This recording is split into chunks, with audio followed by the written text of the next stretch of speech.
Good morning, students. The subject Introduction to MEMS, chapter number 3, Review of Basic MEMS Fabrication. Myself, Madhuri Muik, working as Assistant Professor in Department of Electronics and Telecommunication, Sharar Institute of Technology, College of Engineering. So last session we have started with the chapter number 3. So let us take one review what we have covered under the chapter number 3. So we have started with the deposition techniques in MEMS. Then we have seen one example of thin film of silicon nitride. Then we have seen what is deposition. So what are the purpose of the deposition layer? Which are the types of layers for the MEMS? Then we have seen the types of films. So according to that, applications also we have seen. Then we have seen the MEMS deposition process by considering one example, that is 4 layers micro cantilever sensor. Then we have started the types of deposition process. So last time from these types, spin-off film, thermal oxidation, chemical vapor deposition, and physical vapor deposition we have completed. So let us take one overview on this. So spin-on films deposition process we have seen.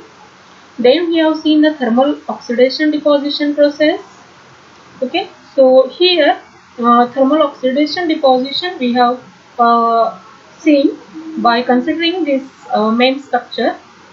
Then thermal oxidation furnace we have seen.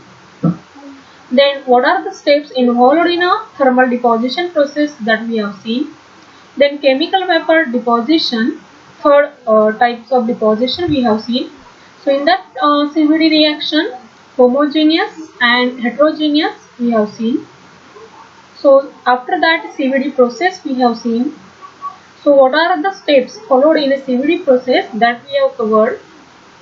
Then we have seen the types of chemical vapor deposition. So APCVD, LPCVD, PECVD, HDPECVD we have seen. So from that one example we have taken plasma enhanced CVD system, and also we have seen the PECVD and LPCVD and PECVD. Then after that we have seen the physical vapor deposition. So there is a 2 types of physical vapor deposition, sputtering and evaporation. So sputtering method we have seen. Then evaporation method we have seen. So last time we have covered this evaporation process. Okay, so next that the last type from that the deposition, that is electroplating. So electroplating is also called as electrodeposition. Okay, electroplating is also called as electrodeposition. So electrodeposition is a process that uses electrical current to coat an electrically conducting object with a relative thin layer of metal, that is electroplating, or to coat and fill a micro-sized cavity with metal, that is electroforming. Okay, so electroplating is also known as the electrodeposition. So electrodeposition is a process that uses electric current to coat an electrically conductive object with a relative thin layer of metal, that is electroplating, or to coat and fill a micro-sized cavity with metal, that is electroforming. So electroplating is a commonly used deposition technique. So for thousands of everyday objects such as faxes, inexpensive jewelry, keys, silverware, and various automobile parts. Okay, so electroplating is a commonly used deposition technique for thousands of everyday objects such as faxes, inexpensive jewelry, keys, silverware, and various automobile parts where the electroplating are used. So electroforming is a process used in a LIGA, that is lithography, electroforming and molding. Okay, so electroforming is process used in LIGA, that is lithography, electroforming and molding. Micromachining to coat and fill cavity formed in relatively thick plexiglass type material. Okay, electroforming is a process used in LIGA micromachining to coat and fill cavities formed in relatively thick plexiglass type material. So electrodeposition does have environmental dissolvent issues. Okay, electrodeposition does have environmental disposal issues with the liquid used in the process. With the liquid used in the process. Okay, so environmental disposal issue is with electrodeposition. So for microsystem, electrodeposition is used to deposit films of metals such as copper, gold and nickel. So for microsystems, electrodeposition is used to deposit films of metal such as copper, gold and nickel. So the films can be made in any thickness from 1 micrometer to less than 100 micrometer. Okay, so for microsystem, electrodeposition is used to deposit film of metal such as copper, gold and nickel. The films can be made in any thickness from nearly equal to 1 micrometer to the greater than 100 micrometer. Okay, so electroplating is also known as the electrodeposition. So it is nothing but the one type of the coat which is playing a role of electrically conductive object. Okay. Then, so let us see the electroplating process. So see here, one container is there. So there is a DC source is applied. So negative terminal of the battery is connected to the electrical connector, and from the positive side, anode which is made up of metal to be deposited. So here the cathode is there, so that object to be coated, that is working as a cathode. So here electrolyte solution is there, and this is nothing but the substrate. Okay, so one container is there, so DC voltage supply is applied, battery terminal is connected to the anode which is made up of the metal to be deposited, and in another side cathode object to be coated. Okay, so this object we are going to coat with the metal. Okay, so one side the metal is there and another side there is object. Okay, that is substrate. Then electrical connector is there, and in between that electrolyte solution is there. So let us see what are the steps used in electroplating process included the following steps. So the object or substrate to be coated is immersed into an electrolyte solution.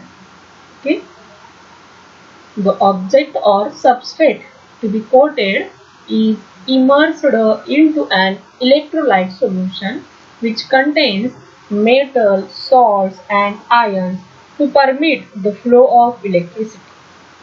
The object or substrate to be coated is immersed into an electrolyte coat solution which contains metal, salts and ions to permit the flow of electricity. So the negative side of the DC power supply is connected to the cathode. Okay, the negative side of the DC power supply is connected to the cathode. So the positive side is connected to the anode. The metallic ions of the salt carry a positive charge. Okay, so this is the metallic ions of the salt carry a positive charge. Okay, so this is the positive charge. They are attracted to the negative charged substrate. Okay, they are attracted to the negative charged substrate. When the metal ions reach the substrate,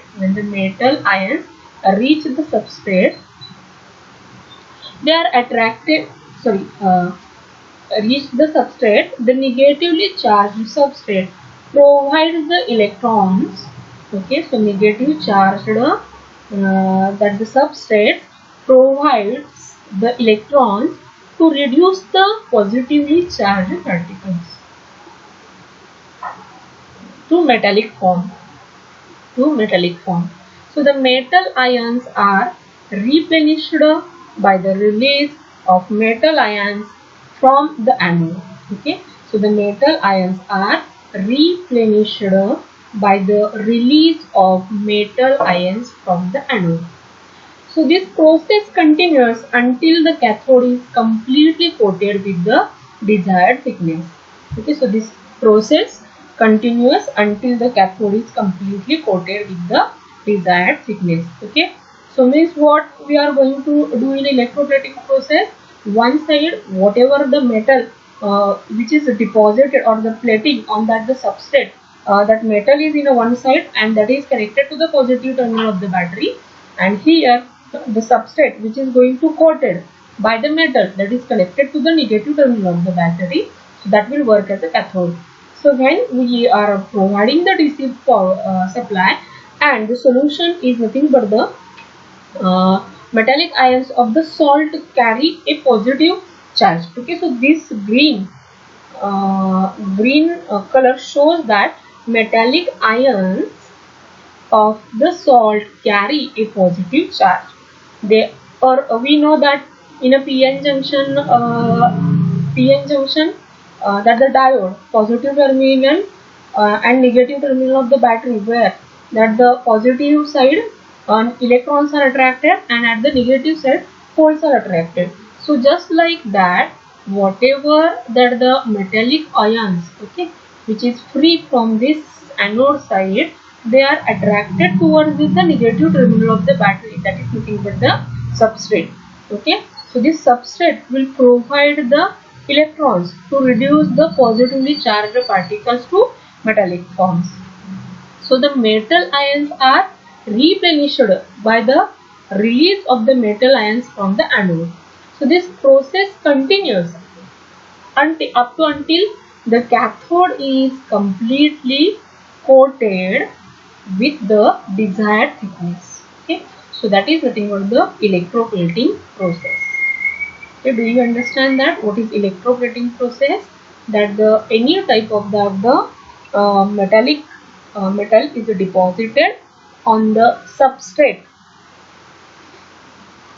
by providing the current. So that's why it is electroplating process. Then next is the oxidation. So we are going to see the introduction of oxidation. So here movement of SiOX is shown. So SiO2 surface, original Si surface. Okay, so this is the thickness of SiO2 and the silicon substrate.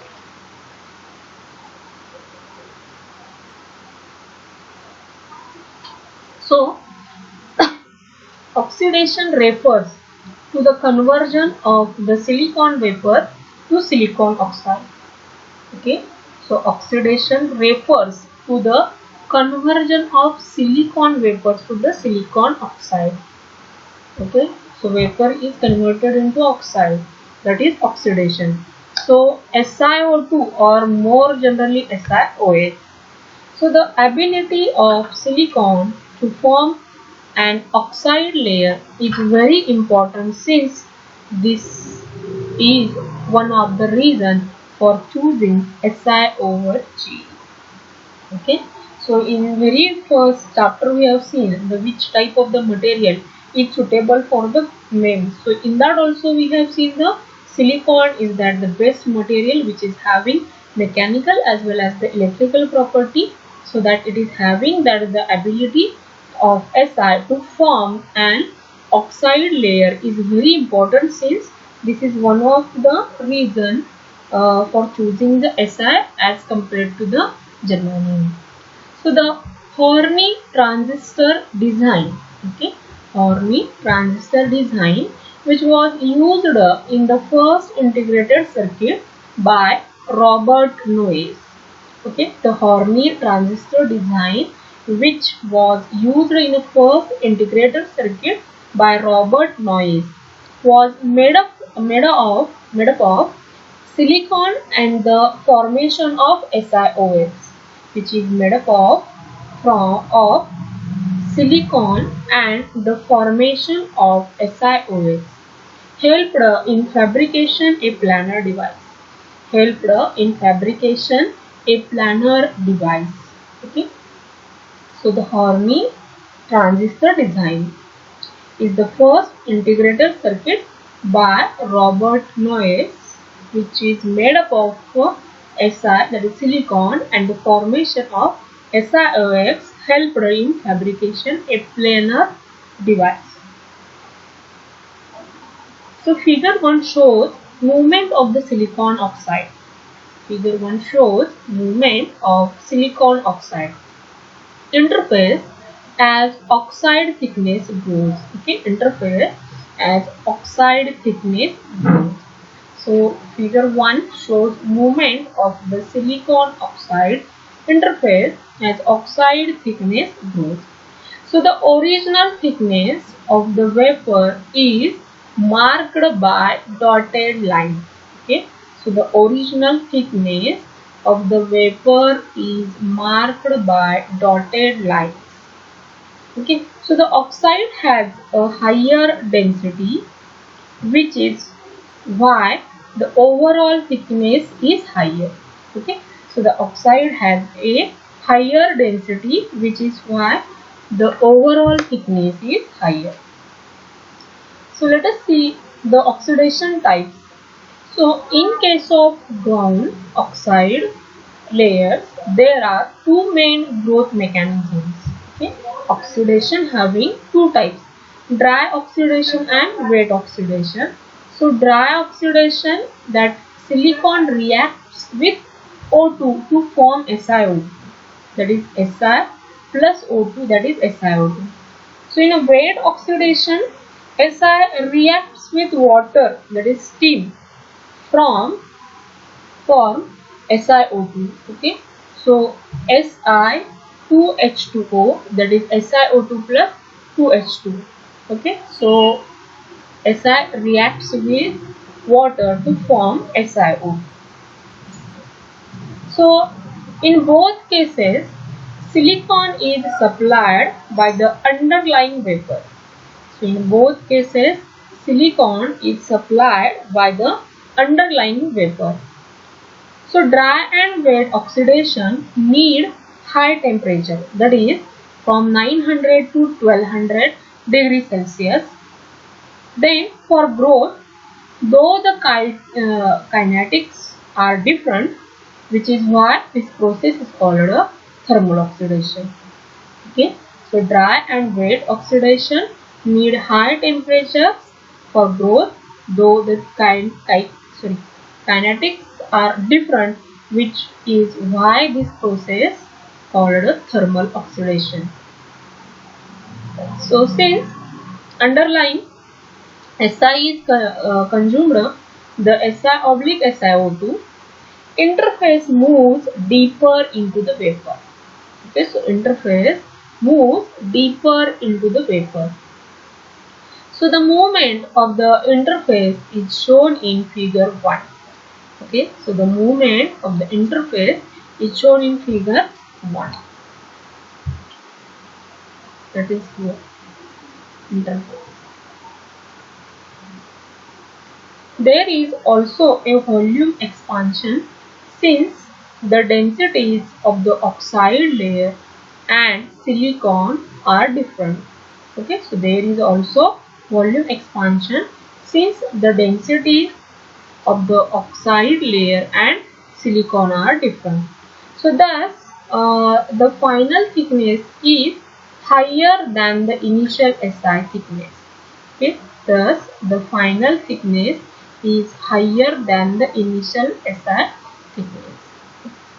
Okay, so in both cases silicon is supplied by the underlying vapor, so that for the oxidation there is a 900 to 1200 degrees Celsius will require. So in the oxidation there are two types, dry